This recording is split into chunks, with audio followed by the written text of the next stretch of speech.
Good evening, everybody. My dear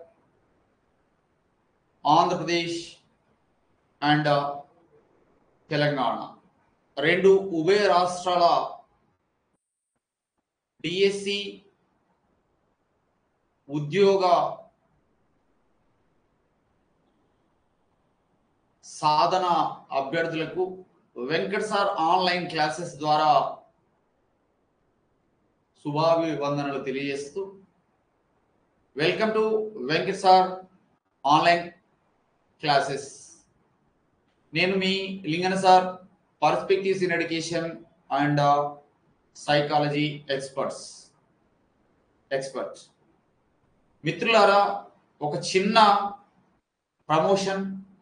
ఈ ప్రమోషన్ను అందరూ కూడా మిగతా ఉద్యోగ అభ్యర్థులకి షేర్ చేయాల్సిందిగా మా యాప్ నుండి మీకు సమాచారం ఇస్తూ ఉన్నాము. కాబట్టి దానిని మానవతా దృక్పథంతో మరియు విస్తృతమైనటువంటి ఆలోచన పరిధితో, బ్రాడర్ కాన్సెప్ట్తో అందరికీ షేర్ చేస్తారని, యూట్యూబ్ ఛానల్ను సబ్స్క్రైబ్ చేస్తారని, ప్రతి దానిని కూడా లైక్ చేస్తారని మీ ముందుకు ఒక ప్రకటనను తీసుకొస్తా ఉన్నాం. Andhra Pradesh, Telangana DSC social mentorship యజ్ఞం 2025 DSC super challenge batch. What is the meaning of super challenge batch? Super challenge batch అంటే ఇందులో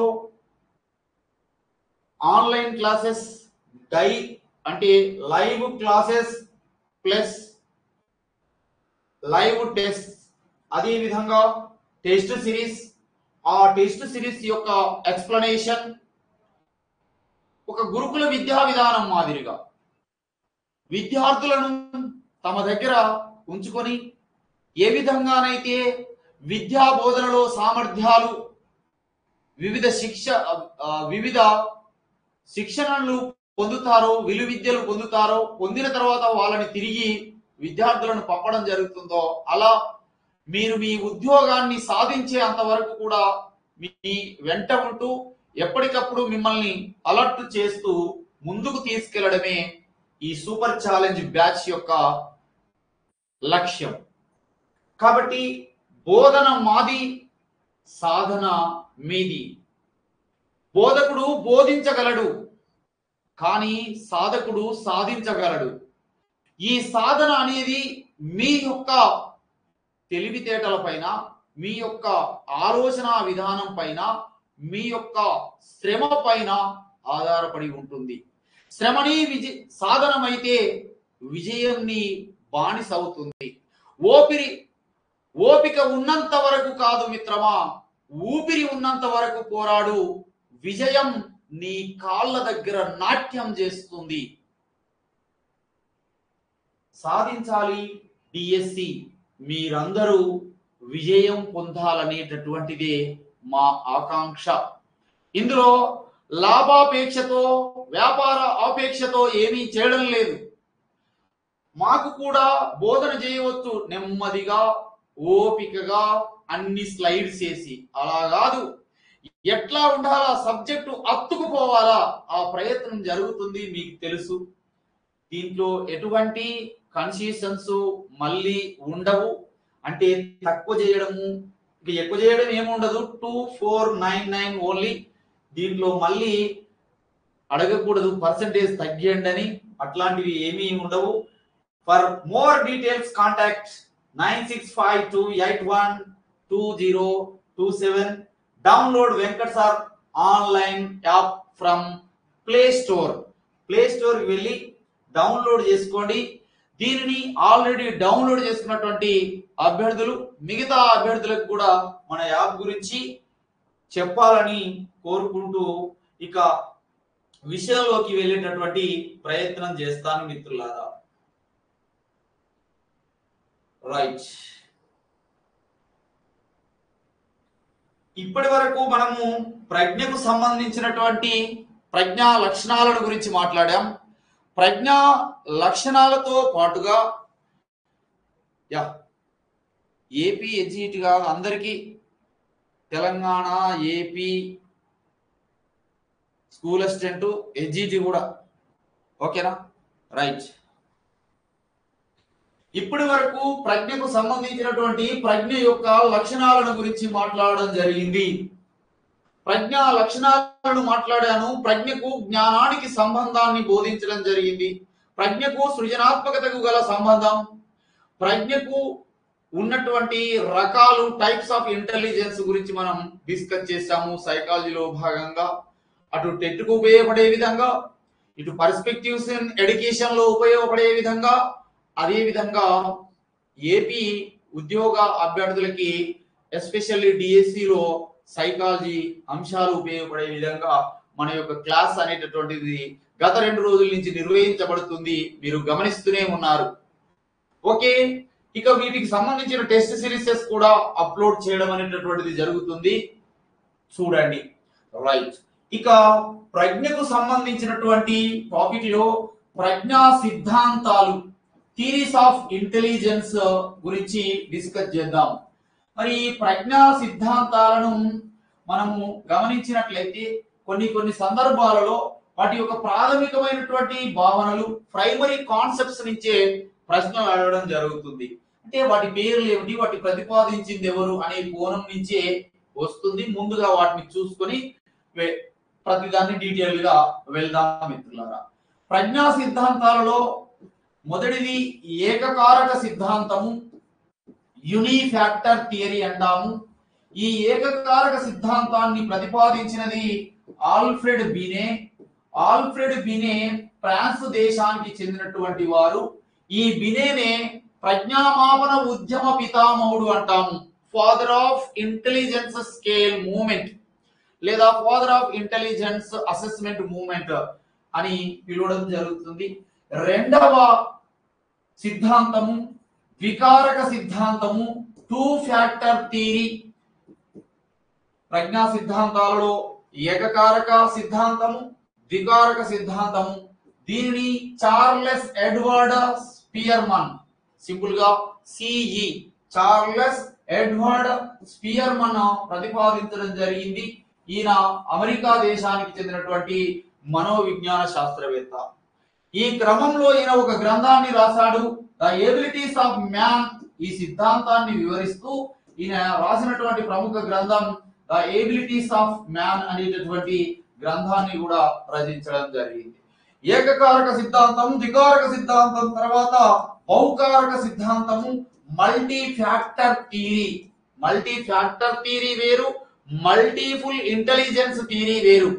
multiple intelligence theory propagated by బహుళకారక ప్రజ్ఞా సిద్ధాంతాన్ని ప్రతిపాదించినది Howard Gardner. Come to the point, బహుకారక ప్రజ్ఞా సిద్ధాంతము లేదా బహుకారక సిద్ధాంతాన్ని ప్రతిపాదించినది, మల్టిపుల్ ఫ్యాక్టర్ థియరీని ప్రతిపాదించినది మనకి ఇక్కడ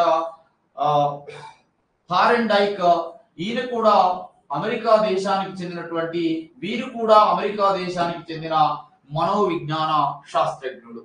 ఈ సిద్ధాంతాన్ని ప్రతిపాదించే క్రమంలో ఒక గ్రంథాన్ని రాశాడు, థియరీ ఆఫ్ మల్టిపుల్ ఇంటెలిజెన్స్. చూడండి, అందులోనే ఉంది థియరీ ఆఫ్ మల్టిపుల్ ఇంటెలిజెన్స్ అనేటటువంటి అంశాన్ని లేదా గ్రంథాన్ని ఈయన రచించడం అనేటటువంటిది జరిగింది. Theory of multiple intelligence. ఈ బుక్ ను రాసింది థారెన్డైక్, బహుకారక సిద్ధాంతాన్ని ఇవ్వడం జరిగింది. ఆ తర్వాత మనం అబ్జర్వ్ చేసినట్లయితే మరొక సిద్ధాంతాన్ని ప్రతిపాదించడం జరిగింది. ఆ మరొక సిద్ధాంతం గురించి చూసే క్రమంలో ఈ ప్రజ్ఞా సిద్ధాంతాలను మీరు గమనించండి. ఇక నెక్స్ట్ కనుక చూసినట్లయితే సామూహిక కారక ప్రజ్ఞా సిద్ధాంతము, గ్రూప్ ఫ్యాక్టర్ థియరీ. సామూహిక కారక సిద్ధాంతము, గ్రూప్ ఫ్యాక్టర్ థియరీని ఎల్ఎల్ థర్స్టన్, అమెరికా దేశానికి చెందినటువంటి ఎల్ఎల్ థర్స్టన్ ప్రతిపాదించడం అనేటటువంటిది జరిగింది. థారెన్డైక్ బహుకారక, సామూహిక కారక ఎల్ఎల్ థర్స్టన్. ఎల్ఎల్ థర్స్టన్ యొక్క ప్రముఖమైనటువంటి గ్రంథము primary mental abilities, theory of, దీన్నే theory of primary mental abilities అంటారు. కానీ ఈయన గ్రంథము ప్రైమరీ మెంటల్ ఎబిలిటీస్, ప్రాథమిక మానసిక శక్తులు అనేటటువంటి గ్రంథాన్ని కూడా రచించడం జరిగింది. సామూహిక కారక సిద్ధాంతం తర్వాత బహుళ ప్రజ్ఞా స్వరూప నమూనా సిద్ధాంతం. సామూహిక కారక సిద్ధాంతం తర్వాత మరొకటి ప్రజ్ఞా స్వరూప నమూనా సిద్ధాంతం. దీనిని స్ట్రక్చర్ ఆఫ్ ఇంటెలిజెన్స్ మోడల్ అని కూడా అంటారు. ప్రజ్ఞా నమూనా సిద్ధాంతము, structure of intelligence model theory. దీనిని ప్రతిపాదించింది అమెరికా దేశానికి చెందినటువంటి జేపీ గిల్ఫర్డ్ అనేటటువంటి మనోవిజ్ఞాన శాస్త్రవేత్త. మరొక ప్రజ్ఞా సిద్ధాంతము బహుళ ప్రజ్ఞా సిద్ధాంతము. బహుకారక మల్టీ ఫ్యాక్టర్ అంటేనేమో థారండైక్, మల్టిపుల్ ఇంటెలిజెన్స్ థియరీ అంటేనేమో మనకి ఓవార్డ్ గార్డినర్ బహుళ ప్రజ్ఞా సిద్ధాంతము ప్రతిపాదించినది. ఈయన అమెరికా దేశానికి చెందినటువంటి వాడే. బహుళ ప్రజ్ఞా సిద్ధాంతాన్ని ప్రతిపాదించినది ఓవార్డ్ గార్డినర్ అనే అంశాన్ని మనం ఇక్కడ గమనించాల్సినటువంటి ఆస్కారం ఉంది మై డియర్ డిఎస్సి ఆస్పిరెంట్స్. ఇక ఇందులో భాగంగానే మనకు మరొక సిద్ధాంతం కూడా ఉంటుంది. ఆ మరొక సిద్ధాంతమే ఉద్వేగ ప్రజ్ఞా సిద్ధాంతము, ఎమోషనల్ ఇంటెలిజెన్స్ థియరీ. ఉద్వేగ ప్రజ్ఞా సిద్ధాంతాన్ని ప్రతిపాదించినది డానియల్ గోల్మన్ ఉద్వేగ ప్రజ్ఞా సిద్ధాంతాన్ని ప్రతిపాదించడం జరిగింది.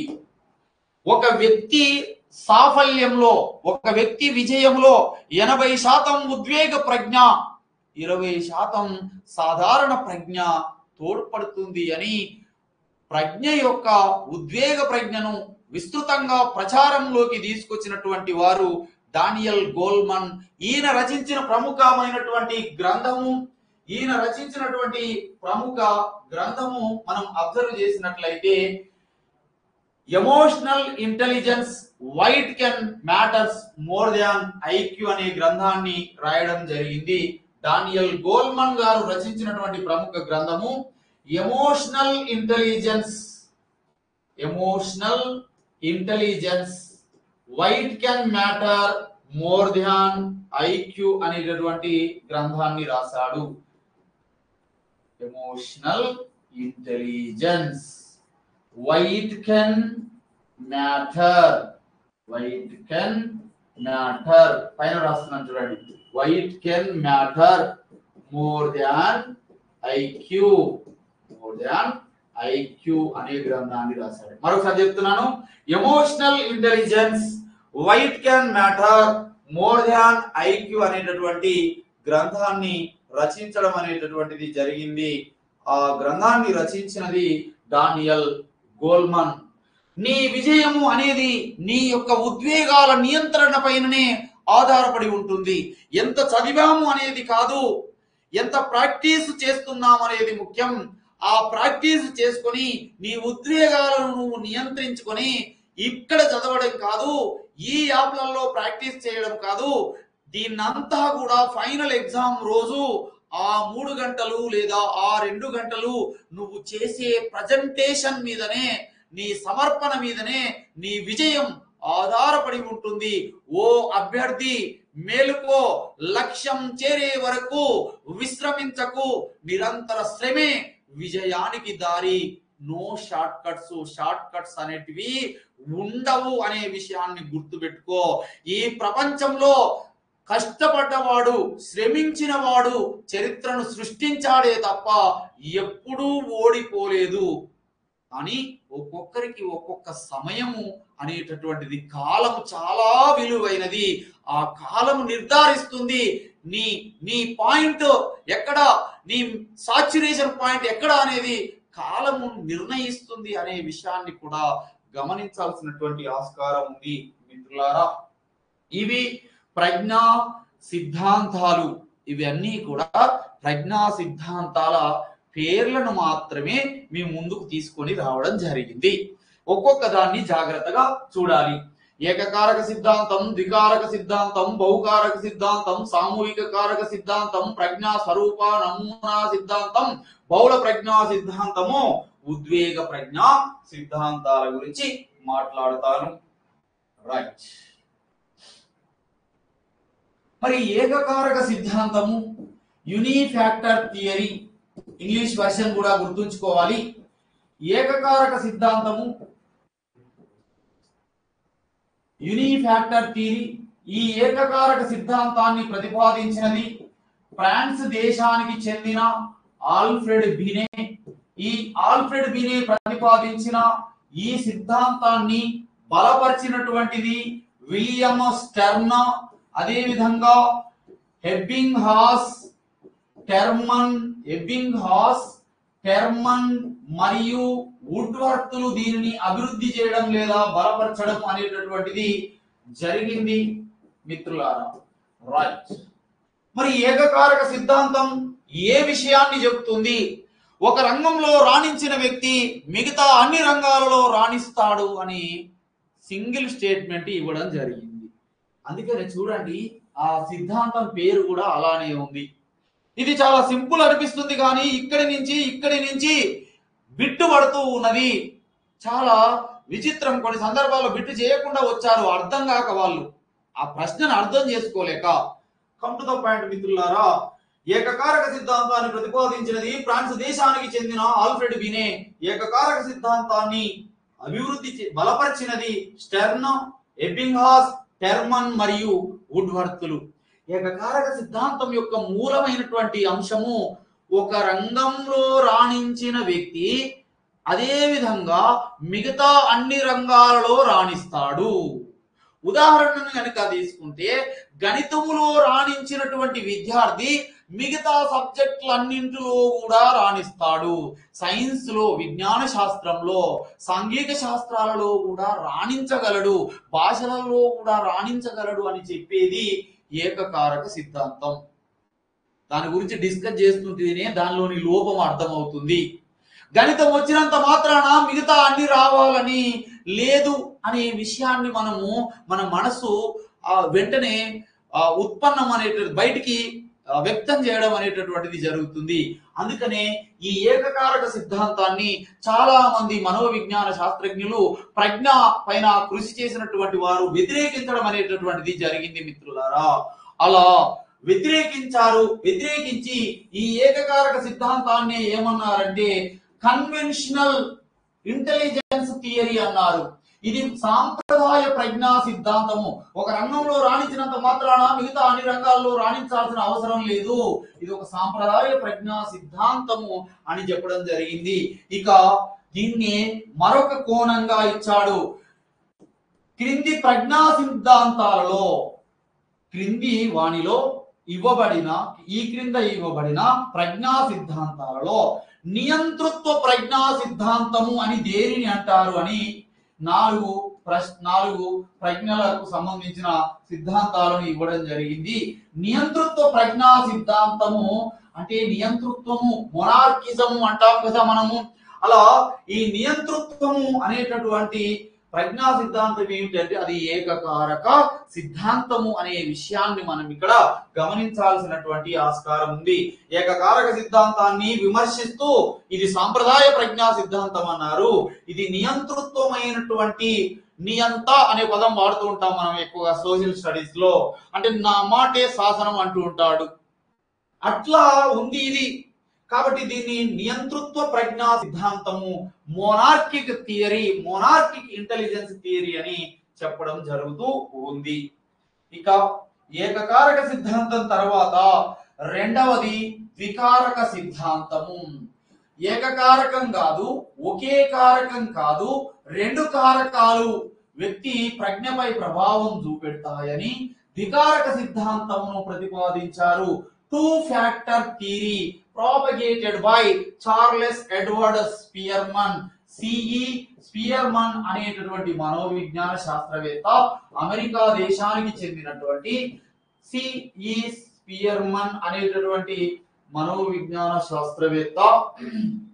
ఈయన ద్వికారక సిద్ధాంతాన్ని ప్రతిపాదించడం జరిగింది. ఈయన రాసినటువంటి గ్రంథము ది ఎబిలిటీస్ ఆఫ్ మ్యాన్ అనేటటువంటి గ్రంథాన్ని రాయడం జరిగింది. ది ఎబిలిటీస్ ఆఫ్ మ్యాన్ అనేటటువంటి గ్రంథాన్ని రచించడం అనేటటువంటిది జరిగింది. మరి ఇందులో ఈయన రెండు అంశాలను చెప్పాడు ద్వికారక సిద్ధాంతంలో. ఏమిటి అనంటే ఒకటేమో సాధారణ కారకం అన్నాడు. ఈ సాధారణ కారకాన్ని జనరల్ ఫ్యాక్టర్ అంటాము, లేదా జీ ఫ్యాక్టర్, సింపుల్ గా గుర్తుంచుకోవడానికి జనరల్ ఫ్యాక్టర్ లేదా జీ ఫ్యాక్టర్ గా చెప్తాం. ఇక ఈయన ఈ సిద్ధాంతంలో మరి ద్వికారక సిద్ధాంతంలో మరొక కారకము ప్రత్యేక కారకము అని అన్నాడు. గ్రంథాన్ని తీసేస్తున్నాను, ఈయన పేరు కూడా తీసేస్తున్నాను మన సౌలభ్యం కోసం. ద్వికారక సిద్ధాంతము ప్రతిపాదించింది స్పియర్మన్, ఆయన రాసిన గ్రంథము ది ఎబిలిటీస్ ఆఫ్ మ్యాన్. రెండు కారకాలు వ్యక్తి ప్రజ్ఞకు అవకాశం, వ్యక్తి ప్రజ్ఞకు అవసరము, ఆ ప్రజ్ఞ రెండు కారకాల ఆధారంగా నిర్మితమవుతుంది అని ఒకటి సాధారణ కారకం అన్నాడు. రెండవది ప్రత్యేక కారకము స్పెసిఫిక్ ఫ్యాక్టర్ అని చెప్పడం జరిగింది. ఈ ప్రత్యేక కారకము స్పెసిఫిక్ ఫ్యాక్టర్ ని మనము ఎస్ ఫ్యాక్టర్ గా పిలవడం అనేటటువంటిది జరుగుతుంది మిత్రులారా. మరి ఏమిటి sir, what is the difference between general factor and specific factor అంటే, ద్వికారక సిద్ధాంతంలోని సాధారణ కారకం అనేది అనువంశికత వల్ల, సాధారణ కారకం అనువంశికత వల్ల ఏర్పడుతుంది. ప్రత్యేక కారకం అనేటటువంటిది పరిసరాల వల్ల ఏర్పడడం జరుగుతుంది. అదే విధంగా మనం చూసినట్లయితే జీ కారకం వ్యక్తిలో స్థిరంగా ఉంటుంది. జనరల్ ఫ్యాక్టర్ లేదా సాధారణ కారకం వ్యక్తిలో స్థిరంగా ఉంటుంది అనగానే మీరు ఇప్పుడు అటువైపుగా ఆలోచిస్తారు, ప్రత్యేక కారకం మారుతూ ఉంటుంది అని. మరి ఆ అంశాన్ని మనం గమనించేటటువంటి ప్రయత్నం చేద్దాం. ఎస్ కారకం వ్యక్తిలో మారుతూ ఉండవచ్చు, ఎస్ కారకం వ్యక్తిలో మారుతూ ఉండవచ్చు అనే అంశాన్ని మనం ఇక్కడ చూస్తూ ఉన్నాము. ఎస్ కారకం వ్యక్తిలో మారుతూ ఉండవచ్చు. అయితే జీ కారకం వ్యక్తిలో ఒకటే ఉంటుంది, జీ కారకం వ్యక్తిలో ఒకటే ఉంటుంది. జాగ్రత్తగా గమనించాలి వీటిని, ఒకటే ఉంటుంది. మరి ఎస్ ఫ్యాక్టర్ లేదా ప్రత్యేక కారకం ఉండొచ్చు, ఉండకపోవచ్చు, ఒకటి కన్నా ఎక్కువగా ఉండవచ్చు. జాగ్రత్తగా గమనించాలా. సాధారణ కారకం అనేటటువంటిది ఒకటే ఉంటుంది, కానీ ప్రత్యేక కారకం వ్యక్తిలో ఉండవచ్చు, ఉండకపోవచ్చు. స్పెసిఫిక్ ఫ్యాక్టర్ ఉండవచ్చు, ఉండకపోవచ్చు. ఒకటి కన్నా ఎక్కువగా ఉండవచ్చు, ఒకటి కన్నా ఎక్కువగా ఉండే అవకాశం లేదా ఎక్కువగా ఉండవచ్చు అనే అంశాన్ని గమనించాలి. ఉదాహరణ తీసుకున్నట్లయితే చిత్రలేఖనము, నృత్యము, సంగీతము, అదేవిధంగా క్రికెట్, బోధన అంటే ఒకే వ్యక్తిలో అసలు ప్రత్యేక కారకం ఉంటే ఉండవచ్చు, లేకపోతే ఒకటి కన్నా కూడా ఎక్కువగా ఉండేటటువంటి అవకాశం ఉంది. ఒకే వ్యక్తి చిత్రలేఖనము, సంగీతము, నాట్యము, బోధన, క్రికెట్ ఇట్లాంటి ప్రత్యేకమైనటువంటి సామర్థ్యాలను కలిగి ఉండవచ్చు అని చెప్తా ఉన్నది. ఈ డిఫరెన్సెస్ ని జాగ్రత్తగా ఒడిసి పట్టాల్సినటువంటి ఆస్కారం ఉంది మిత్రులారా. మరొకసారి చూడండి, ద్వికారక సిద్ధాంతము, అందులో రెండు కారకాలు, సాధారణ కారకం జీ ఫ్యాక్టర్ అన్నాం, ప్రత్యేక కారకాన్ని ఎస్ ఫ్యాక్టర్ అన్నాం.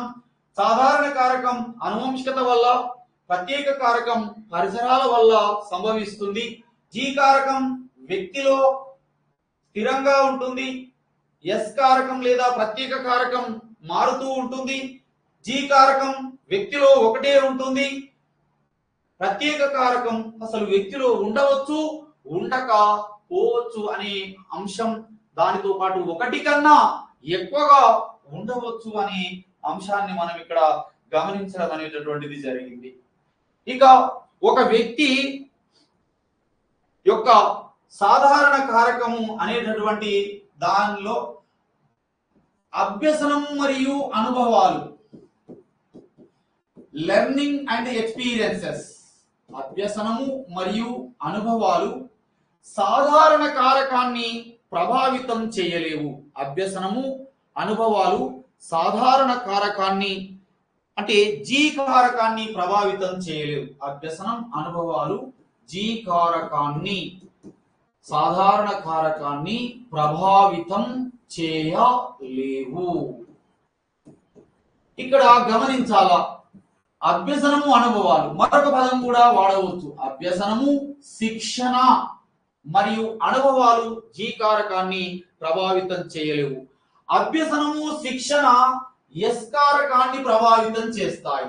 అభ్యసనము మరియు శిక్షణ ఎస్ కారకాన్ని ప్రభావితం చేస్తాయి. ఎలా సార్? సంగీతంలో శిక్షణను ఇప్పించవచ్చు, చిత్రలేఖనంలో శిక్షణను ఇప్పించవచ్చు, క్రికెట్ లో శిక్షణను ఇప్పించవచ్చు. ఇప్పుడు మీరంతా ట్రైనింగ్ చేశారు, దేంట్లో? బోధనా రంగంలో మీరు ఎస్ ఫ్యాక్టర్, స్పెసిఫిక్ ఫ్యాక్టర్, బోధన అనేది ప్రత్యేకమైంది అండి, ప్రత్యేక కారకానికి వస్తుంది. ఈ బోధన రంగంలో కూడా శిక్షణ ఇప్పించి మెరుగుపరచవచ్చు మీ యొక్క సామర్థ్యాన్ని అనే విషయాన్ని మనం ఇక్కడ గమనించాలి మిత్రులారా. అభ్యసనము, శిక్షణ, అనుభవాలు జీ కారకాన్ని ప్రభావితం చేయలేవు, ఎస్ కారకం ను ప్రభావితం చేస్తాయి, ప్రత్యేక కారకాన్ని. ఉదాహరణ సంగీతము, చిత్రలేఖనము, క్రికెట్, బోధనా రంగాలలో శిక్షణ ద్వారా వాటిని మెరుగుపరచవచ్చు. ఇక జీ ఫ్యాక్టర్ విషయానికి వస్తే ప్రజ్ఞా పరీక్షలన్నింటినీ మాపనం చేసేది జీ ఫ్యాక్టరేనండి. ప్రజ్ఞా పరీక్షలను మాపనం చేసేటటువంటిది G factor. For example general mental ability test for children లేదా జనరల్ మెంటల్ ఎబిలిటీ. ప్రజ్ఞా పరీక్షలన్నింటినీ మాపనం చేసేది జీ కారకమే. అంటే వెంటనే మనం అర్థం చేసుకోవాలా, ఎస్ కారకము ప్రత్యేక కారకము ప్రజ్ఞా పరీక్షలో మాపనము చేయలేదు. ప్రజ్ఞా పరీక్షలు ఎస్ కారకాన్ని మాపనం చేయలేవు. ప్రజ్ఞా పరీక్షలన్నింటినీ మాపనం చేసేది జీ కారకమే. అలా ఒక ఎగ్జాంపుల్ తీసుకున్నాం. For example general mental ability test. ఇక్కడ ఎస్ కారకాన్ని ప్రజ్ఞా పరీక్షలు మాపనము చేయలేవు. ప్రజ్ఞా పరీక్షలు ఎస్ కారకాన్ని మాపనము చేయలేవు అనే అంశాన్ని మనము అబ్జర్వ్ చేస్తూ ఉన్నాము. అంటే వీటి డిఫరెన్స్ ని మనం జాగ్రత్తగా అబ్జర్వ్ చేయాల్సినటువంటి ఆస్కారం ఉంది మిత్రులారా. ఒక వ్యక్తి ఎక్కువ ప్రజ్ఞావంతుడా, తక్కువ ప్రజ్ఞావంతుడా అని వైయక్తిక భేదాలను జీ కారకం ఆధారంగా నిర్ణయిస్తాం. ఒక వ్యక్తి ఎక్కువ ప్రజ్ఞావంతుడా, తక్కువ ప్రజ్ఞావంతుడా అని వైయక్తిక భేదాలను జీ కారకం ఆధారంగా నిర్ధారిస్తాము. కానీ ఎస్ కారకం ఆధారంగా వైయక్తిక భేదాలను మనము నిర్ణయించలేము అనే విషయాన్ని కూడా ఇక్కడ గమనించాల్సినటువంటి ఆస్కారం ఉంది ఫ్రెండ్స్. ఒకసారి చూద్దాం. అభ్యసనము, శిక్షణ, అనుభవాలు జీ కారకాన్ని ప్రభావితం చేయలేవు. ఎస్ కారకము ద్వారా ఎస్ కారకమును అభ్యసనము, శిక్షణ, అనుభవాలు ప్రభావితం చేస్తాయి. శిక్షణ ఇప్పించడం ద్వారా సంగీతము, చిత్రలేఖనము, బోధనను మెరుగుపరుచుకోవచ్చు. ప్రజ్ఞా పరీక్షలన్నింటినీ మాపనం చేసేది జీ కారకమే. ప్రజ్ఞా పరీక్షలు ఎస్ కారకాన్ని మాపనం చేయలేవు. ఒక వ్యక్తి అధిక ప్రజ్ఞావంతుడా, అల్ప ప్రజ్ఞావంతుడా అని వైయక్తిక భేదాలను గుర్తించేది సాధారణ కారకం జీ ఫ్యాక్టర్. ఒక వ్యక్తి యొక్క ప్రజ్ఞను వ్యక్తి అధిక ప్రజ్ఞావంతుడా అని, అల్ప ప్రజ్ఞావంతుడా అని వైయక్తిక భేదాలను నిర్ణయించలేము. దేని ద్వారా అంటే ప్రత్యేకమైనటువంటి కారకం ద్వారా అనే విషయాన్ని మనం పరిశీలించడం అనేటటువంటిది జరిగింది మిత్రులారా. ఇవి ప్రధానంగా మనము గమనించినట్లయితే ఇవి మొత్తం కూడా జీ ఫ్యాక్టర్ మరియు ఎస్ ఫ్యాక్టర్ కు సంబంధించినటువంటి అంశాలను చూస్తా ఉన్నాం. మరొక ముఖ్యమైనటువంటి అంశమును మనం గమనించాలా. ఒక వ్యక్తి అన్ని రంగాలలో విజయం సాధించాలంటే, ఒక వ్యక్తి అన్ని రంగాలలో విజయం సాధించాలంటే, అన్ని రంగాలలో విజయము సాధించాలంటే జీ కారకం అవసరం, జీ ఫ్యాక్టర్ అవసరము లేదా జీ కారకము అవసరము. ఒక ప్రత్యేకమైనటువంటి నిర్దిష్ట సామర్థ్యంలో, ఒక ప్రత్యేకమైనటువంటి నిర్దిష్ట సామర్థ్యంలో, నిర్దిష్ట మీన్స్ స్పెసిఫిక్, ప్రత్యేక నిర్దిష్ట సామర్థ్యంలో రాణించాలి అని అంటే ఎస్ ఫ్యాక్టర్ యొక్క ప్రభావము అనేటటువంటిది అవసరము లేదా ఎస్ కారకం ఎక్కువ అవసరము అనే విషయాన్ని గమనించాల్సినటువంటి ఆస్కారం ఉంది. మరి ప్రత్యేక నిర్దిష్ట సామర్థ్యాలు ఏమిటి సార్? ఎగ్జాంపుల్ తీసుకుంటే చిత్రలేఖనము, నృత్యము, పెయింటింగ్, డ్యాన్స్, నృత్యము, అదేవిధంగా క్రీడలు,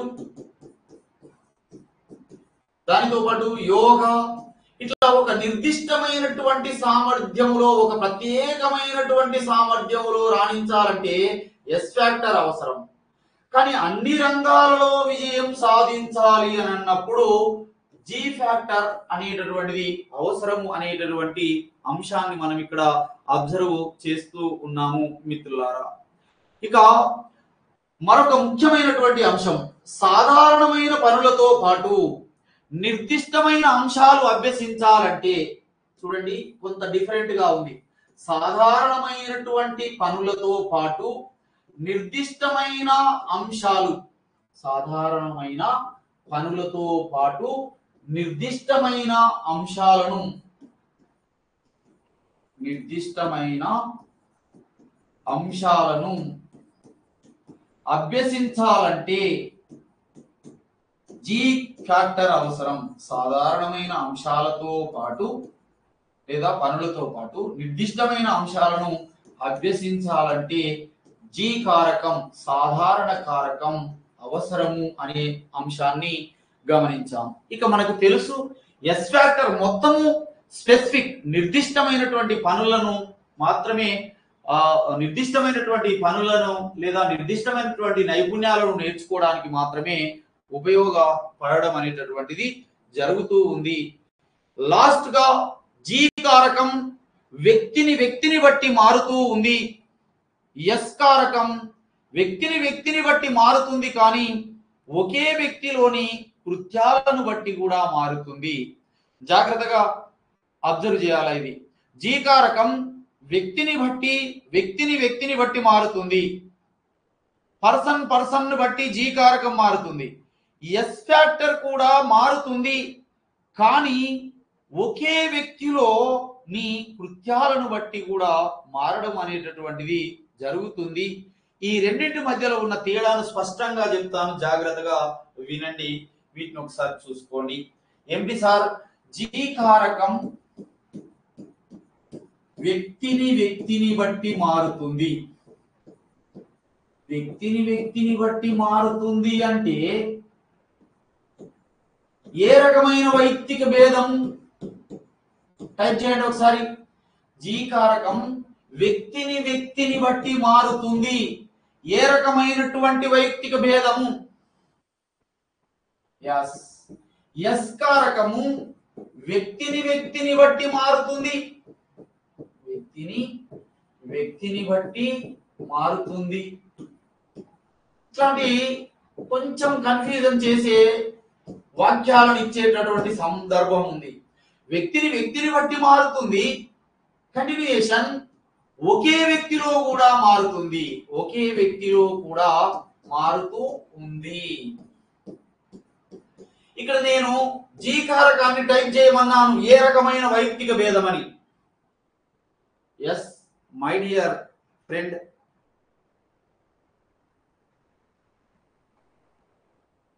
వ్యక్తిని బట్టి మారితే వ్యక్తంతర వైయక్తిక భేదము, ఇద్దరున్నారు. కానీ ఎస్ ఫ్యాక్టర్ ఏం చేస్తుంది చూడండి. వ్యక్తంతర ఉంది, ఇందులో ఒకే వ్యక్తికి సంబంధించినటువంటి అంశం ఉంది, దాన్ని వ్యక్తి అంతర్గత అని కూడా మనం చూస్తాం. అంటే చూడండి, ఎస్ కారకము వ్యక్తంతర వైయక్తిక భేదాన్ని చూపెడుతుంది, వ్యక్తి అంతర్గత వైయక్తిక భేదాన్ని చూపెడుతుంది. చాలా అద్భుతంగా మీరు మీ సమాధానాన్ని ఇస్తున్నటువంటి సందర్భం. Thank you. ఇక్కడ చూడండి, జీ ఫ్యాక్టర్ వ్యక్తంతర వైయక్తిక భేదము, ఎస్ ఫ్యాక్టర్ వ్యక్త్యంతర ప్లస్ వ్యక్త్యంతర్గత వైయక్తిక భేదం. విన్నారు కదా. ఇప్పుడు నేను ఒక ప్రశ్న అడుగుతాను, జాగ్రత్తగా ఆన్సర్ ఇవ్వండి. ఏ రకమో ఆన్సర్ ఇవ్వండి.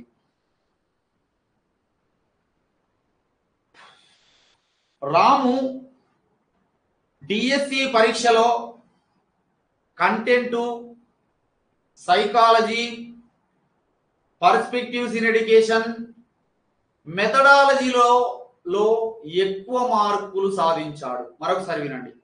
రాము డిఎస్సి పరీక్షలో content, psychology, perspectives in education, మెథడాలజీలో ఎక్కువ మార్కులను సాధించాడు.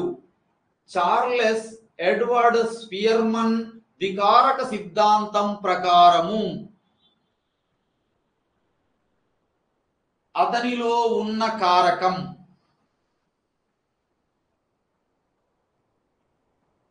అతనిలో ఉన్న కారకం. మీరు వైయక్తిక భేదం కొడుతున్నారు, నేను కారకం అడిగాను.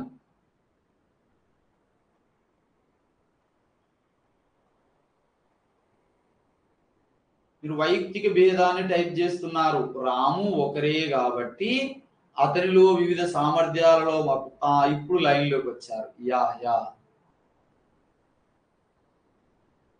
అది వ్యక్త్యంతర వైయక్తిక భేదము మరియు అది జీ ఫ్యాక్టర్, సాధారణ కారకం. అన్ని రంగాలలో విజయం సాధించాలి అంటే ఎస్ ఫ్యాక్టర్ అవసరము. ఒక నిర్దిష్టమైన రంగంలో రాణించాలి, అన్ని రంగాలలో విజయం సాధించాలంటే జీ ఫ్యాక్టర్ అవసరం. ఒక నిర్దిష్టమైన రంగంలో రాణించాలంటే ఎస్ ఫ్యాక్టర్ అవసరం.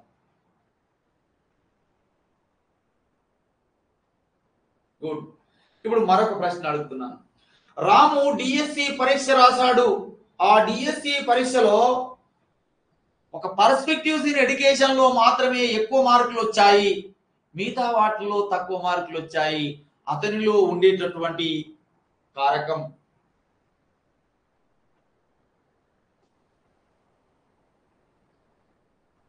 యా అట్లా ఆ పర్స్పెక్టివ్స్ ఇన్ ఎడ్యుకేషన్ లో ఎక్కువ మార్కులు వచ్చి సైకాలజీలో ఎక్కువ మార్కులు వచ్చిన వాళ్ళంతా మిగతా వాటిలలో తక్కువ మార్కులు వచ్చి సైకాలజీ లెక్చరర్లుగా, పర్స్పెక్టివ్స్ లెక్చరర్లుగా మీ ముందు నిలబడి కోచింగ్ ఇవ్వడం అనేటటువంటిది జరుగుతుంది.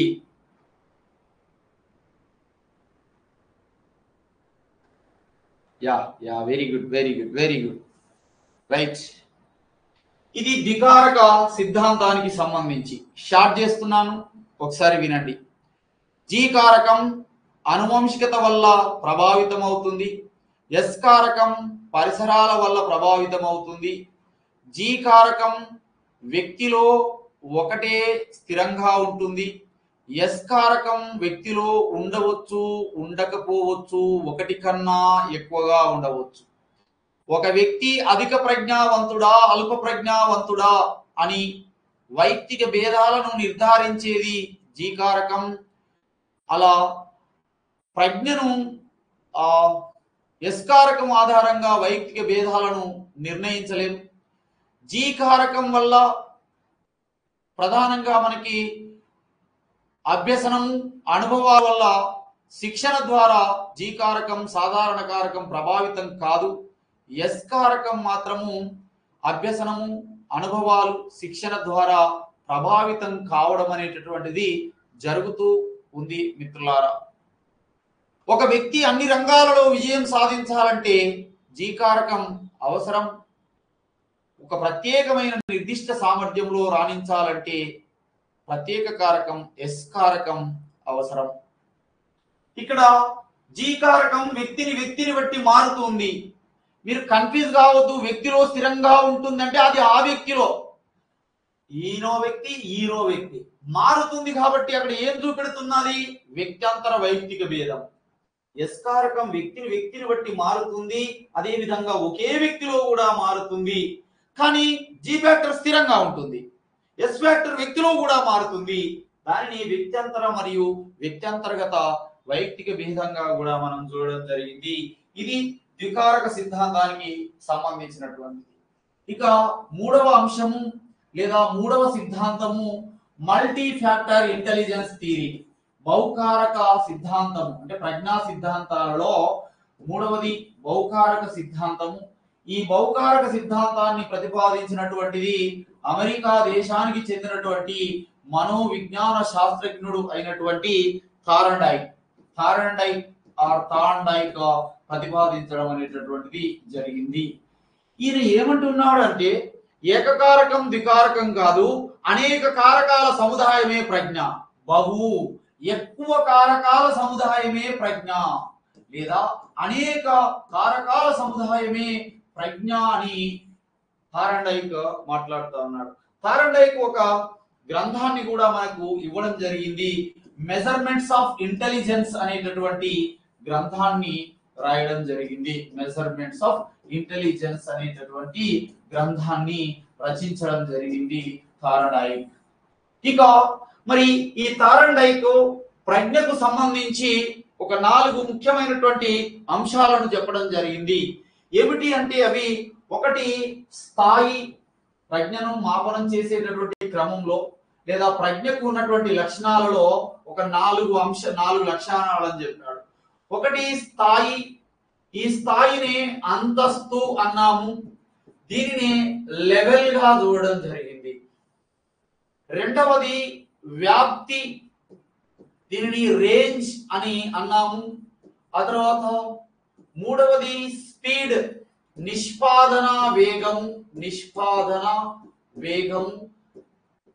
స్పీడ్ ఆర్ పర్ఫార్మెన్స్ అని చూస్తున్నాం.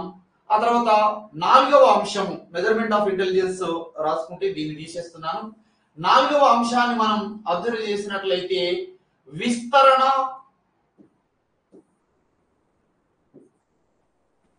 విస్తరణగా దీనిని ఇవ్వడం జరిగింది. ఏరియా అని ఈయన ప్రధానంగా 4 ప్రజ్ఞకు సంబంధించినటువంటి అంశాలలో ఒక 4 అంశాలను ఈయన ఇవ్వడం అనేటటువంటిది జరిగింది. స్థాయి లేదా అంతస్తు, వ్యాప్తి, ఈ వ్యాప్తిని ఈ వ్యాప్తిని విస్తరణ అని కూడా అంటారు. విస్తరణ అని వ్యాప్తిని అంటారు. ఇక్కడ ఏరియా మీన్స్ వైశాల్యము ఏరియా అనే అంశాన్ని గమనించాలా సార్. మరి స్థాయి అంతస్తు అంటే ఒక కృత్యం యొక్క క్లిష్టతను తెలియజేసే దానిని, ఒక కృత్యము యొక్క క్లిష్టతను తెలియజేసే దానిని స్థాయి లేదా అంతస్తు అంటారు. రెండవ అంశము వ్యాప్తి లేదా విస్తరణ, ప్రతి క్లిష్టతా స్థాయిలో ఎన్ని కృత్యాలు చేశాడో తెలియజేస్తే వ్యాప్తి లేదా విస్తరణ అంటారు. కమ్ టు ద పాయింట్, మళ్ళొకసారి వినండి. ఒక కృత్యము యొక్క క్లిష్టతను తెలియజేస్తే స్థాయి అంతస్తు, ప్రతి క్లిష్టతా స్థాయిలో ఎన్ని కృత్యాలను పూర్తి చేశాడో తెలియజేస్తే వ్యాప్తి లేదా విస్తరణ, ఎంత వేగంతో ఒక కృత్యాన్ని పూర్తి చేశాడో తెలిపితే నిష్పాదన లేదా వేగము, స్పీడ్ అండ్ పర్ఫార్మెన్స్. ఆ తర్వాత అన్ని వ్యాప్తుల మొత్తం వైశాల్యం. అర్థం కాలే సార్, మీరు వాటి అర్థాలు చెప్పారు కానీ ఏమైనా ఉదాహరణలు ఉన్నాయా? మళ్ళొకసారి అర్థాన్ని గమనించండి. ఒక కృత్యము యొక్క క్లిష్టతను తెలియజేసేది. 4వ తరగతి రాజు 4వ తరగతికి సంబంధించినటువంటి కృత్యాలను పూర్తి చేశాడు అంటే ఆ తరగతికి సంబంధించిన క్లిష్టతను తెలిపేది స్థాయి లేదా అంతస్తు. ఆ క్లిష్టతా స్థాయి వద్ద ఎన్ని కృత్యాలను చేశాడో 5వ తరగతి విద్యార్థి 6వ తరగతి యొక్క కృత్యాలను కూడా పూర్తి చేశాడు. వ్యాప్తి, ఎంత వేగంతో పూర్తి చేశాడు, నిష్పాదన వేగం, అన్ని వ్యాప్తుల మొత్తము వైశాల్యము అనే అంశాన్ని మనం గమనించాలా. LRAS అంట, సరే LRSA లేదా LRAS మీ ఇష్టం, అది ఎలానైనా తీసుకునేటటువంటి ప్రయత్నం చేయండి. ఇక్కడ ప్రజ్ఞను మాపనం చేయడానికి థార్న్డైక్ ప్రజ్ఞను మాపనం చేయడానికి ఒక పరీక్షను రూపొందించడము, అనేది జరిగింది. ఒక ప్రజ్ఞామాపనని తయారు చేయడం జరిగింది. ఆ ప్రజ్ఞామాపని ఏమిటి అంటే ప్రజ్ఞను మాపనం చేయడానికి థారడైక్ ఒక ప్రజ్ఞామాపనని రూపొందించడం జరిగింది బహుకారక సిద్ధాంతంలో భాగంగా. ఆ ప్రజ్ఞామాపనని ఏమంటామంటే సిఏవిడి అని పిలుస్తాం. అనేక సందర్భాల్లో ప్రశ్న అడిగారు. సిఏవిడి అనే ప్రజ్ఞామాపనని రూపొందించినది థారండైక్. ఏ సిద్ధాంతంలో? బహుకారక ప్రజ్ఞా సిద్ధాంతంలో, ప్రజ్ఞా సిద్ధాంతంలోని బహుకారక సిద్ధాంతంలో. మరి సిఏవిడిని విస్తరింపుము. సిఏవిడిలో ఏ మీన్స్ ఏమిటి, సి మీన్స్ ఏమిటి, ఇట్లా అడిగే సందర్భం ఉంటుంది. C indicates for completion of sentence. అంటే వాక్య పూరణము. కంప్లీషన్ ఆఫ్ సెంటెన్స్, వాక్య పూరణము. రెండు లాంగ్వేజెస్ లో దీన్ని నేర్చుకోవాలి మిత్రులారా, ఈజీగా ఉంటుంది. నెక్స్ట్ ఆరిథమెటిక్ అంక గణితము.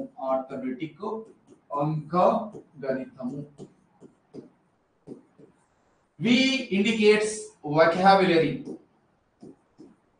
vocabulary, పదజాలము. డి మీన్స్ డైరెక్షన్స్ అంటే నిర్దేశకాలు,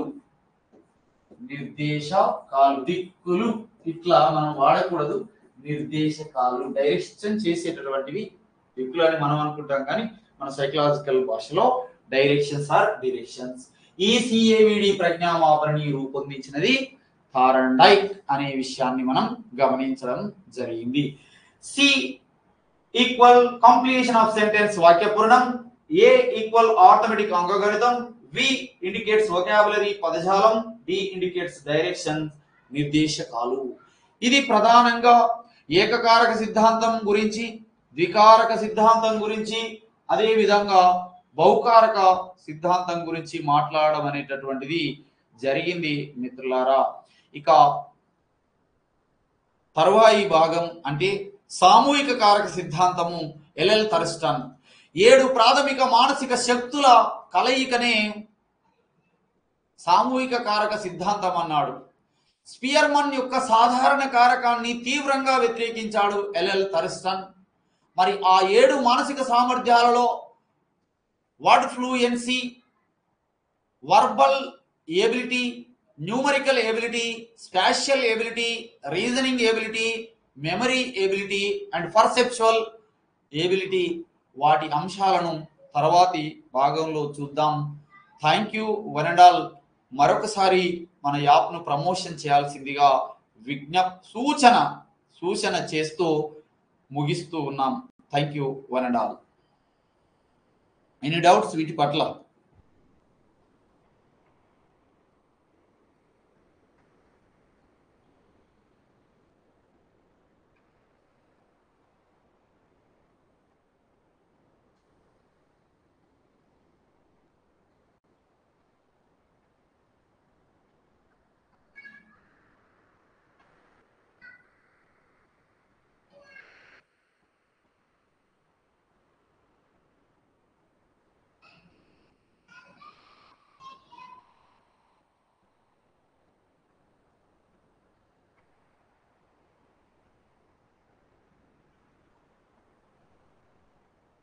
ఓకే, సార్ అనౌన్స్ చేస్తారు ఏదైనా ఉంటే నెక్స్ట్ క్లాస్. ఈ రోజుతో నా టాపిక్ అవుతుంది. యా, స్థాయి, అంతస్తు. స్థాయి ఒక కృత్యము యొక్క క్లిష్టతను తెలియజేస్తుంది, డిఫికల్టీ లెవెల్ని. స్థాయిని అంతస్తు, లెవెల్ అంటారు. వ్యాప్తి అంటే ప్రతి క్లిష్టత స్థాయిలో ఎన్ని కృత్యాలు చేశాడో తెలియజేసేది.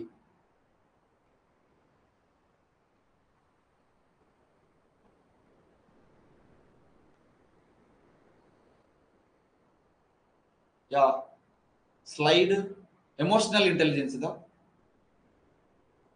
ఉద్వేగ వికాసానిదా?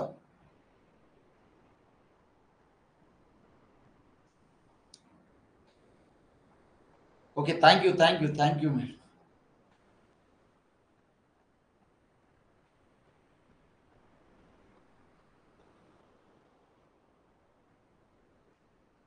అదే అండి, వైయక్తిక భేదాల ఉద్వేగ వికాసము స్లైడ్ అంటున్నారా?